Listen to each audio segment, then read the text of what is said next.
తాకట్లో ఉన్న మీ బంగారాన్ని విడిపించి ఆ రోజు ఆన్లైన్ రేటుకి కొంటాం. Sharma gold company. నమస్కారం, వెల్కమ్ టు సుమన్ టీవీ. నేను గీతాంజలి.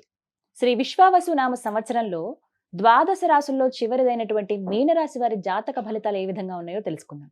ప్రత్యేకించి ఈసారి షడ్గ్రహ కూటమి మీనరాశిలో ఏర్పడుతుందని చెబుతున్నారు. ఆ ప్రభావం వారికి చాలా ఉంటుందనే భావన కూడా చాలా మందిలో ఉంది. దాంతో పాటుగా శని ప్రభావంతో మరింత ఇబ్బందులు పడాలని కొంతమంది అంటుంటే, మంచే జరుగుతుందని మరికొంతమంది చెబుతున్నారు. అసలు ఈ సంవత్సరం ఎలా ఉండబోతోంది మీనరాశి వారికి? ఇంకా చెప్పాలంటే ఏ రంగాల వారికి బాగా కలిసి వస్తుంది, ఎటువంటి పరిహారాలు చేసుకుని వారు దైవానుగ్రహం పొందవచ్చు, తెలుసుకుందాం. ఈ వివరాలు వివరించేందుకు ప్రస్తుతం మనతో పాటు ఉన్నారు ప్రముఖ జ్యోతిష్యులు బ్రహ్మశ్రీ నందిభట్ల శ్రీహరి శర్మ గురువు గారు. వారితో మాట్లాడదాం. గురుగారు నమస్కారం అండి. సంపృక్తౌ వాగర్థ ప్రతిపత్తయే జగతః పితరౌ వందే పార్వతీ పరమేశ్వరౌ సదాశివసమారంభాం శంకరాచార్య మధ్యమాం అస్మదాచార్య పర్యంతం వందే గురు పరంపరాం. ఆదిత్యాయ చ సోమాయ మంగళాయ బుధాయ చ గురు శుక్ర శనిభ్యశ్చ రాహవే కేతవే నమః.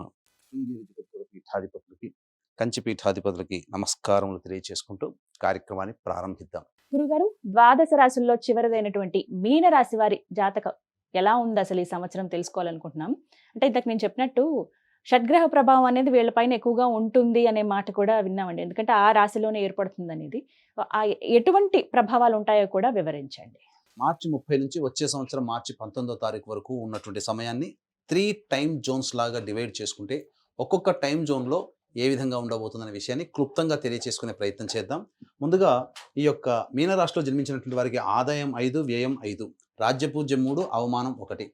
కాబట్టి ఖర్చులన్నీ కూడాను ఆదాయము కూడా సరి సమానంగా ఉంటుంది. కాకపోతే కష్ట నష్టాలు, ఇబ్బందులు, సమస్యలు, అవమానాలు మీకు కొద్దిగా తక్కువగానే ఉంటాయని చెప్పవచ్చు. అయితే ప్రధానంగా ఈ సంవత్సరం చాలామంది అనుకునేటువంటిది శని మార్పు చెందాడు, అలాగే గురువు కూడా మారుతున్నాడు ఈ సంవత్సరం మాత్రమే. కాబట్టి ప్రత్యేకించి ఈ సంవత్సరం 4 గ్రహాల మార్పు అనేటువంటిది జరుగుతుంది. ప్రధానమైనటువంటి 4 గ్రహాలు శని, గురువు, రాహువు, కేతు. మరి ఎలాంటి ఫలితాలు ఇవ్వబోతున్నాయి?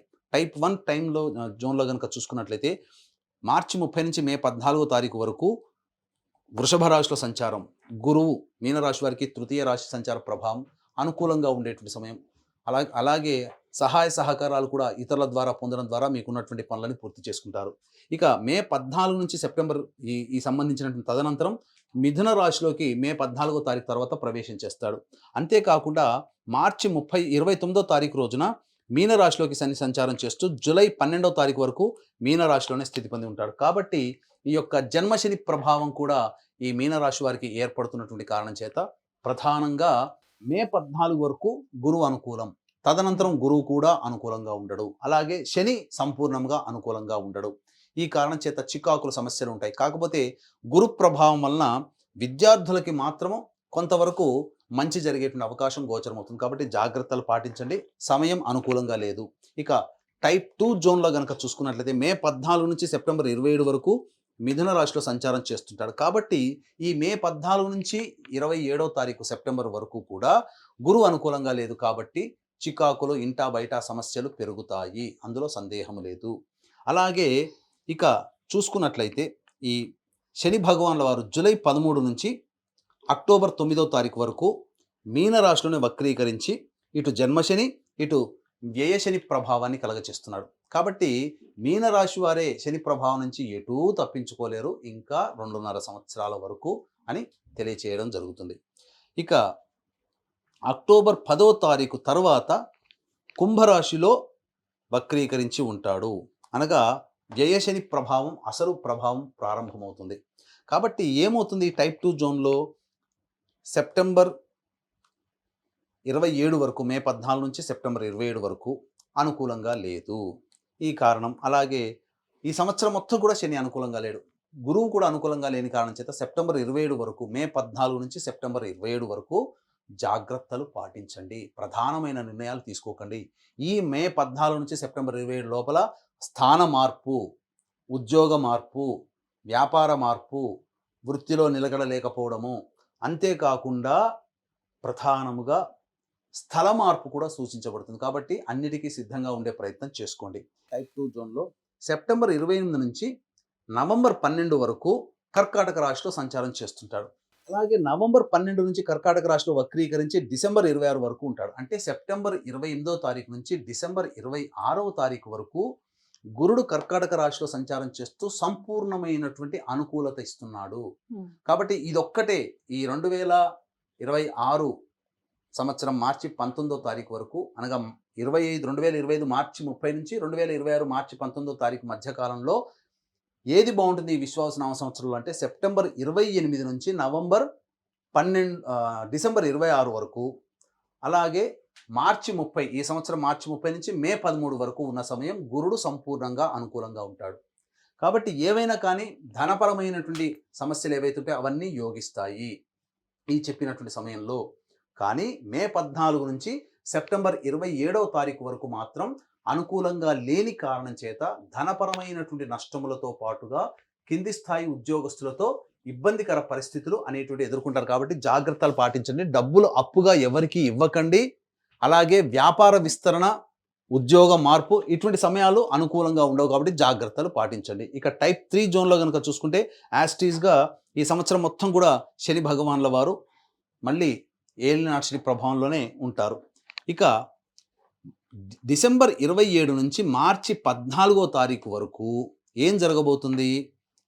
మిథున రాశిలో వక్రీకరించి ఉంటాడు. కాబట్టి డిసెంబర్ 27 నుంచి మార్చి 14 వరకు కూడా గురువు మిథున రాశిలో ఉన్న మళ్ళీ యోగిస్తాడు. అంటే గడ్డు కాలం వల్ల మే 14 నుంచి సెప్టెంబర్ 27 వరకు. ఇక సెప్టెంబర్ 28వ తారీఖు నుంచి వచ్చే సంవత్సరం వచ్చే ఉగాది వరకు కూడా గురువు సంపూర్ణంగా యోగిస్తాడు. కాబట్టి జాగ్రత్తలు పాటించడం. కానీ శని మాత్రం అన్ని వేళలా ఇబ్బందికర పరిస్థితులు. కాకపోతే ఒక గొప్ప యోగం ఏంటంటే వివాహం కాని అబ్బాయిలకి అమ్మాయిలకి మాత్రం వివాహం జరుగుతుంది. ఇల్లు కట్టుకోవాలనే చిరకాల వాంఛ ఈ యొక్క శని ప్రభావం వల్ల వీరు పొందుతారని చెప్పవచ్చు. ప్రత్యేకించి మీనరాశి మహిళలకు ఎలా ఉంటుంది గురుగారు? ప్రధానంగా మహిళలకు అనుకున్నది ఒకటి, జరిగేది ఒకటిగా ఉంటుంది. గతంలో గౌరవం ఇచ్చిన వాళ్ళే ఈ సంవత్సరం మహిళలకి అవమానపరుస్తారు. ముఖ్యంగా మీ ముందు నవ్వుతూ ఉండి మీ వెనకాల గోతులు తవ్వే వాళ్ళు ఉంటారు. అలాగే ప్రధానంగా విలువ లేని చోట ఉండాల్సినటువంటి పరిస్థితి ఈ మీనరాశిలో జన్మించినటువంటి వారికి గోచరం అవుతుంది. కాబట్టి జాగ్రత్తలు పాటించండి. ఎవరు మన వాళ్ళు, ఎవరు కాని వాళ్ళు అనే విషయాన్ని తెలుసుకోండి. అంతేకాకుండా గృహంలో చికాకులు పెరుగుతాయి, కుటుంబ సమస్యలు పెరుగుతాయి. అప్పటి వరకు మీ మాట విన్న పిల్లలు మీ మాట వినకపోవడం కానీ, అలాగే భర్తలు కానీ, ఇంటి పెద్దవాళ్ళు కానీ మీకు మాటకి ఎదురు మాట్లాడడం కానీ జరిగే అవకాశం ఉంటుంది. మహిళలకి ముఖ్యంగా వాద ప్రతివాదాలు ఎక్కువగా జరుగుతాయి. రాహు ప్రభావం కూడా అనుకూలంగా లేదు. మే 16వ తారీఖు నుంచి రాహు 12వ స్థానం, కేతువు 6వ స్థాన ప్రభావం చేత ప్రధానంగా దంపతుల మధ్య విభేదాలు వచ్చే అవకాశం ఉంది. కాబట్టి ఈ సంవత్సరం అంతా మహిళలు జీవిత భాగస్వామితో అనుకూలంగా ఉండే ప్రయత్నం చేయండి, తగ్గి ఉండే ప్రయత్నం చేయండి. అన్ని విధాలుగా ఆనందదాయకంగా ఉంటుంది. వివాహం కావాల్సినటువంటి అమ్మాయిలకి వివాహం అవుతుంది. సంతానాన్ని కోరేటువంటి మహిళలకి మాత్రం సెప్టెంబర్ 28వ తారీఖు తర్వాత సంతాన యోగ్యత సంపూర్ణంగా ఉంటుందని చెప్పవచ్చు. ఏ ఏ రంగాల వారికి ఈ సంవత్సరం ఎలా ఉండబోతుందండి? ప్రధానంగా విద్యార్థులకి శని రాహుకేతు ప్రభావం చేత జ్ఞాపక శక్తి తక్కువగా ఉంటుంది. కాబట్టి జ్ఞాపక శక్తి పెంచుకునే ప్రయత్నం, అనగా ఎక్కువగా కష్టపడడం ప్రయత్నం చేయండి. తప్పకుండా మంచి జరుగుతుంది. తరచూ ఈశ్వర ధ్యానం అనేటువంటిది చేసుకుంటే చాలా మంచి జరుగుతుందని చెప్పవచ్చు. ముఖ్యంగా రాజకీయ రంగంలో ఉన్నటువంటి వాళ్ళకి కాస్త ఒడిదుడుకులు తప్పవు. పేరు ప్రఖ్యాతుల కోసం ఎక్కువగా కష్టపడాల్సినటువంటి పరిస్థితి. అధికారులు అనగా ఉన్నత శ్రేణి వర్గంలో వాళ్ళ దృష్టిలో పడడం కోసం ఎక్కువగా డబ్బుని ఖర్చు చేయాల్సినటువంటి పరిస్థితి. కాకపోతే ఆశించి భంగపడడం కంటే ఏదో ఒక పదవితో సంతృప్తి పడడం చాలా మంచిదనేటువంటి విషయాన్ని ఈ యొక్క మీనరాశిలో జన్మించినటువంటి రాజకీయ ప్రముఖులు గుర్తుంచుకోవాలి. అంతేకాకుండా వ్యాపార రంగంలో ఉన్నటువంటి వాళ్ళకి మాత్రం మే 14 నుంచి సెప్టెంబర్ 27 వరకు మాత్రం అనుకూలమైన సమయము కాదు. ఈ సమయంలో నష్టాలు ఎదుర్కోవాల్సి వస్తుంది. కింది స్థాయి వ్యక్తులు సహాయ సహకారాలు అందించకపోవడం వల్ల ఎక్కువగా ఇబ్బందులు, ముఖ్యంగా డబ్బులు అడ్వాన్స్గా ఇవ్వడం ద్వారా వ్యాపారంలో నష్టాలు కానీ, ఎవరికైనా కానీ ఏదైనా లావాదేవీలు జరుపుకోవడానికి అడ్వాన్స్గా ఇచ్చినటువంటి డబ్బు మళ్ళీ తిరిగి రాకపోవడం అనేటువంటిది జరుగుతుంది. కాబట్టి డబ్బు విషయంలో జాగ్రత్తలు పాటించండి. రైతులు మాత్రం సాధారణమైనటువంటి ఫలితాన్ని పొందుతారు. గొప్పగా ఆదాయం అనేటువంటిది ఉండకపోవచ్చు. మిగతా సంబంధించినటువంటి సెప్టెంబర్ 28 నుంచి మిగతా సమయం అంతా కూడా ఈ ఫుడ్కు సంబంధించినటువంటి వ్యాపారస్తులు కానీ, ఎడ్యుకేషనల్ సంబంధించినటువంటి వ్యాపారస్తులు, అలాగే ఈ ఈ వ్యాపారస్తులు మాత్రం అనుకూలంగా ఉంటుంది. మిగతా వ్యాపారస్తులకి ఇనుముతో పనిచేసేటువంటి వాళ్ళు, లోహములతో పనిచేసేటువంటి వాళ్ళు, ఎడిబుల్ ఆయిల్స్కి సంబంధించినటువంటి వాళ్ళందరికీ కూడా అనుకూలంగా ఉన్నది కాబట్టి జాగ్రత్తలు పాటించండి. ఏదైనా వ్యాపార విస్తరణకి మాత్రం అనుకూలము కాదు. ఫుడ్కి సంబంధించినటువంటిది, అలాగే ఎడ్యుకేషనల్, జ్యువెలరీ రంగంలో ఉన్నటువంటి వాళ్ళకి మాత్రం బాగుంటుంది.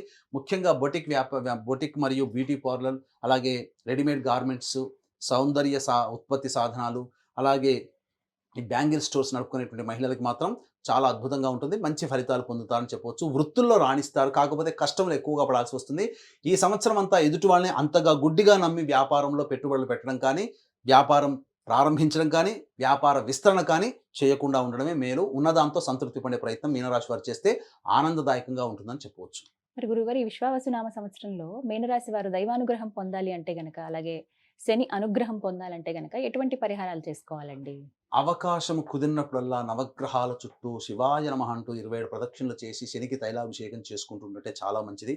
ముఖ్యమైనటువంటి పర్వదినాల్లో దేవతానుగ్రహాన్ని పొందే ప్రయత్నం, అలాగే ఇంటి దేవత, గ్రామ దేవత, ఏదైనా పని మీద వెళ్తున్నప్పుడు గ్రామ దేవతకి నమస్కారం చేసుకోవడం, ఇంటి దేవుణ్ణి సదా స్మరించుకోవడం చేసుకుంటూ ఉంటుంటే చాలా మటుకు సమస్యలు శాంతిస్తాయని చెప్పొచ్చు. అంతేకాకుండా ఈ మీనరాశిలో జన్మించినటువంటి వారికి ఈ సంవత్సరం అంతగా అనుకూలంగా లేదు. మీనరాశితో పాటు 12 రాశిలో జన్మించినటువంటి వారికి ఈ విశ్వావసునామ సంవత్సరంలో అయినా గత సంవత్సరం కంటే వాళ్ళ సంకల్పం నెరవేరాలి. అలాగే ఈ 12 రాశిలో జన్మించినటువంటి వారు ఏదో ఒక సందర్భంలో పండితుని సంప్రదిస్తుంటారు సమస్యల కోసం. ఆ సమస్యలకి పరిహారంగా పండితులు ఎటువంటి పూజలు, హోమాలు చేయమని చెప్తారో అటువంటి కార్యక్రమాలన్నీ కూడా సకల దోష నివారణ పూజలు, హోమాలలో భాగంగా ఈ విశ్వావసునామ సంవత్సరం 12 నెలల పాటు ప్రతి నెల ఒక్కొక్క పుణ్యక్షేత్రంలో చక్కటి సకల దోష నివారణ, సంకల్ప సిద్ధి హోమాలు అనేటువంటివి చేయించడం జరుగుతుంది. ముఖ్యంగా మృత్యుంజయ హోమం చేయించడం జరుగుతుంది. ఇటువంటి కార్యక్రమం మహామహిమాన్వితమైనటువంటి సుప్రసిద్ధ కాశీ క్షేత్రంలో శ్రీకారం చుట్టబోతున్నాం. ఏప్రిల్ 18వ తారీఖు రోజున ప్రారంభించడం జరుగుతుంది. అవకాశం ఉన్న వాళ్ళు ఇటువంటి మహత్తరమైనటువంటి కార్యక్రమంలో మీ కుటుంబ సభ్యుల గోత్రనామాలు నమోదు చేసుకుని సభ్యులుగా చేరవచ్చు. వీటి వివరాలను కార్యక్రమ తదనంతరం కాంటాక్ట్ చేసి తెలుసుకోవచ్చు. గురుగారు, మీనరాశి వారికి ఏమైనా ముఖ్యమైన తేదీలు, ముఖ్యమైన సమయం అంటూ ఉందా? ఈ సంవత్సరంలో ఏమైనా పనులు చేయటానికైనా కావచ్చు, లేకపోతే జాగ్రత్త వహించాల్సిన సమయాలైనా కానీ వివరించండి. ముఖ్యంగా ఈ మీనరాశిలో జన్మించినటువంటి వారు ప్రధానంగా గమనించాల్సిన అంశం ఏంటంటే, వాహనాన్ని నడిపేటప్పుడు కానీ, ఆరోగ్యపరంగా జాగ్రత్తలు తీసుకోవాల్సినటువంటి సమయం మాత్రం జూలై 27వ తారీఖు నుంచి అక్టోబర్ 25వ తారీఖు వరకు మధ్యకాలంలో జాగ్రత్తలు పాటించండి. వాహనం నడిపేటప్పుడు కుటుంబ సభ్యులతో కానీ, లేదా ఇంకా ఇతరత్ర ఏదైనా అనారోగ్య సమస్యలు కానీ ఈ మధ్యకాలంలో తలెత్తే అవకాశం ఉంది కాబట్టి జాగ్రత్తలు పాటించండి. వీటితో పాటుగా డిసెంబర్ 6 నుంచి వచ్చే సంవత్సరం జనవరి 14 మధ్యకాలంలో కూడా ఇటువంటి ప్రమాదాలు, ఆపరేషన్స్ జరిగే అవకాశం ఉంది కాబట్టి జాగ్రత్తలు పాటించండి. గురుగారు, మరి ఉద్యోగస్తులకు ఎలా ఉండబోతుంది? నిరుద్యోగులు, అలాగే ఉద్యోగ మార్పులు చేద్దాం అనుకునే వాళ్ళు కావచ్చు, పదోన్నతులు పొందుదాం అనుకున్న వాళ్ళు కానీ ఈ సంవత్సరం ఏమైనా ఆశాజనకంగా ఉందా వారికి? తప్పకుండా ఉద్యోగస్తులైనా, వేరే సంస్థలో ఉద్యోగం కోసం ప్రయత్నం చేసేవాళ్ళు, నిరుద్యోగస్తులైనా, మంచి పదవి లభించాలనుకున్న కొన్ని సమయాలు మాత్రం చాలా అనుకూలంగా ఉంటాయి. ఆ సమయాలు ఏంటంటే ఈ సంవత్సరం మే 14 నుంచి జూన్ 14 మధ్యకాలము, అలాగే ఆగస్టు 17 నుంచి సెప్టెంబర్ 16 మధ్యకాలము, ఈ సంవత్సరం డిసెంబర్ 16 నుంచి వచ్చే సంవత్సరం మార్చి 13 మధ్యకాలము చాలా అనుకూలమైనటువంటి సమయం. ఈ సమయంలో మీరు ప్రయత్నాలు చేయండి, తప్పకుండా విజయాన్ని పొందుతారు. అంతేకాకుండా ఈ మీనరాశిలో జన్మించినటువంటి వారితో పాటుగా 12 రాశిలో జన్మించినటువంటి వారికి మీ యొక్క సంకల్పం నెరవేరాలి, ఈ సంవత్సరం మీ యొక్క జాతకరీత్యా ఉన్నటువంటి దోషాలు తొలగిపోయి మంచిగా ఉండాలి అని అనుకుంటే ఖచ్చితంగా ప్రతి నెల ఒక్కొక్క పుణ్యక్షేత్రంలో మా పీఠం ఆధ్వర్యంలో సర్వదోష నివారణ, సంకల్ప సిద్ధి హోమాలు అనేటువంటి చేయించడం జరుగుతుంది. దీనికి శ్రీకారం కాశీ క్షేత్రంలో ఏప్రిల్ 18వ తారీఖు రోజున చుట్టబోతున్నాం. కాబట్టి అవకాశం ఉన్న వాళ్ళు కార్యక్రమ తదనంతరం కాంటాక్ట్ చేసి ఇట్టి మహత్తరమైనటువంటి కార్యక్రమంలో సభ్యులుగా ఎలా చేరాలో పూర్తి వివరాలు తెలుసుకోవచ్చు. మొత్తంగా ఈ విశ్వావసునామ సంవత్సరంలో ద్వాదశ రాశుల్లో చివరిదైనటువంటి మీనరాశి వారి జాతక ఫలితాలు చక్కగా వివరించారు గురుగారు. ధన్యవాదాలండి. సర్వం శ్రీ ఉమామహేశ్వర పరబ్రహ్మార్పణమస్తు.